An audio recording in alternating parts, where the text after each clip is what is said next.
Hi you guys. I've got a new story. I heard it a few days ago. And I think it's just about lodged up here. But I'm only going to tell you half of it, which is going to give you guys the opportunity for having a little bit of fun with the ending. Now, this story was told in the northeast of Scotland by the Romany gypsies, who were amazing storytellers, who are amazing storytellers. And all of their stories have messages, meanings, lessons, morals in. And this one is no exception. And so, without further ado, story! I haven't said that for a while, have I? Let's try it again. Remember, you repeat, story, story. So here we go. Story! Yeah, that's better. Now, a long time ago, there was a little boy called Jack, and he lived in the northeast of Scotland with his mum, and they lived in a little hovel. Rain dripped from the roof and wind blew under the door. Dirt floor under bare foot, one room fire at one end and a pile of hay at the other to sleep in. And this hovel, this little house, was owned by the landowner. Now this landowner was a nasty piece of work. They called him the Blackhearted Laird. And he liked to keep the people who owned his houses, who lived in his houses, and the people who worked for him, poor and hungry. Because he figured that if they were poor and hungry, they wouldn't cause any trouble. Now, Jack didn't have a dad, because he'd gone to war 1, 2, 3 steps out of the door to never come back no more, like so many have done before. And so Jack had to earn the money for the house, and he'd done this from a very young age. From the age of 5 to 16, which was his age now, he'd worked as a shepherd boy. His mum did her bit. She had the little field that they were allowed to grow crops in to look after, and an old scraggly cow to try to milk each morning. And she would collect the dags, which is the little tiny bits of wool that you find stuck to the blackthorn trees where the sheep rub their bums, and she'd collect them together and she would knit socks. But this only brought in a little bit of money, so Jack had to work really hard. And he worked as a shepherd, and each morning, every single morning, he would go and collect the sheep from the pens, and he would take them up into the high fields. And in the high fields there stood a big old oak tree called Grandfather Oak. And he would sit under that oak tree, sheltering from the wind and the rain and the sun in the summer. And he'd sat there for so long, he'd learnt a new language. He'd learnt to speak birds. You see, in the top of the trees there was always birds.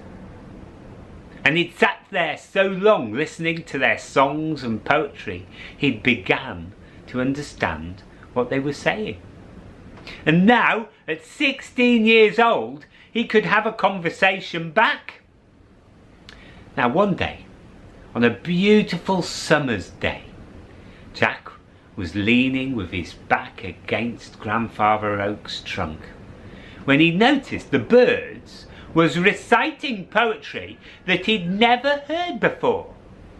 And he looked up at them and said, I've never heard that poem before. Where's that one come from? And they said, oh, Jack, don't you know?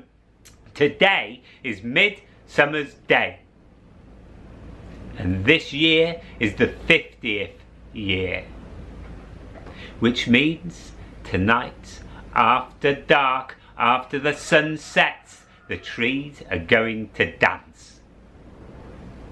Well, Jack was amazed and so excited about the idea of dancing trees. And at the end of the day, when he'd brought the sheep down and penned them, he ran back home and he asked his mum whether she'd heard of this story. And she thought a little bit and then she said, "Aye, Jack, I think I have. My granny told me a story about dancing trees." Now let me think, what did she say? Aye, Midsummer's Night, 50th year, yep, that's absolutely right. But she said something else. Oh yeah, I remember. In the hole where the tree leaves, once it's dancing, you will see all the riches of the world. But you can't take too much, because every single thing you take will be taken back sixfold. Well, Jack was really excited now. And he said to his mum, "I'm going up tonight. I'm going up and I'm going to see what happens." So they sat and they had their tea. A bowl of thin soup it was. And they were just about to finish when there was a knock on the door. And in strode, without your bye or leave, came the black-hearted Laird. A big, strong fella he was, with a great big beard and a face that looked like thunder. "I've got friends staying with me," he said, "and we're going out hunting tonight.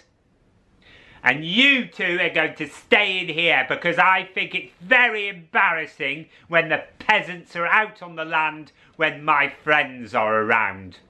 And with that, he turned on his tail and stormed out the door without even a goodbye. Well, Jack said, "I'm not listening to that old grouch. I'm going out tonight and see these trees dancing." And so, as the evening drew on, Jack snuck out of the back door. He snuck up to the big house. He snuck past the sheep pens. And then he bumped into Jill. Now Jill was a maid in the big house. She worked in the kitchens as a pot scrubber. And they'd fancied each other ever since they were kids. And Jack told her where he was going. And she asked him whether she could come too. And they agreed. And so they both went up onto the mountain together. And when they got up to where Grandfather Oak was, they hid down behind the wall.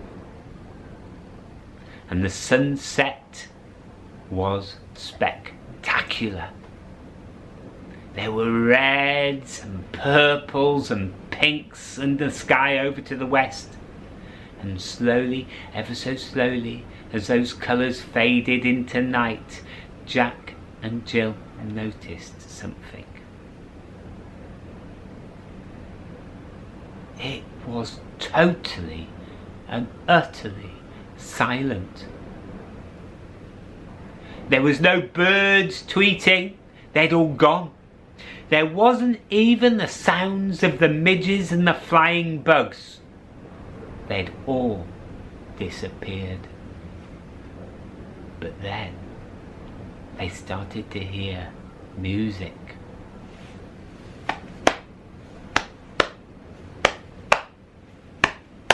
Music that sounded like heartbeats. Music of our soul. Music of our hearts. Music of the world.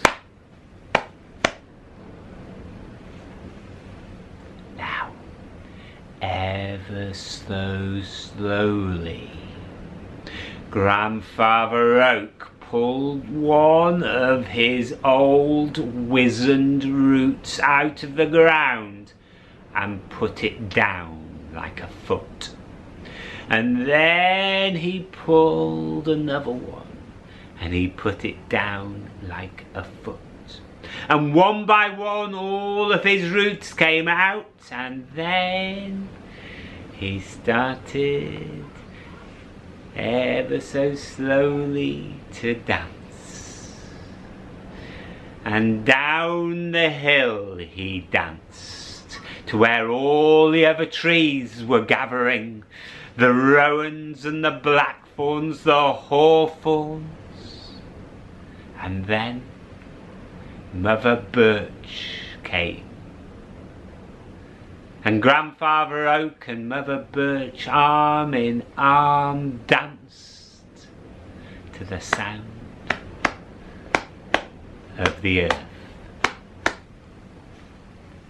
Now, Jack snuck out and he looked into the hole where Grandfather Oak had pulled out his roots, and at the bottom of that hole was gold and silver and gems of every colour and type. And that, you guys, is half the story. So now it's your turn, if you like. You could finish the story for me. You could finish the whole thing, or you could do little bits.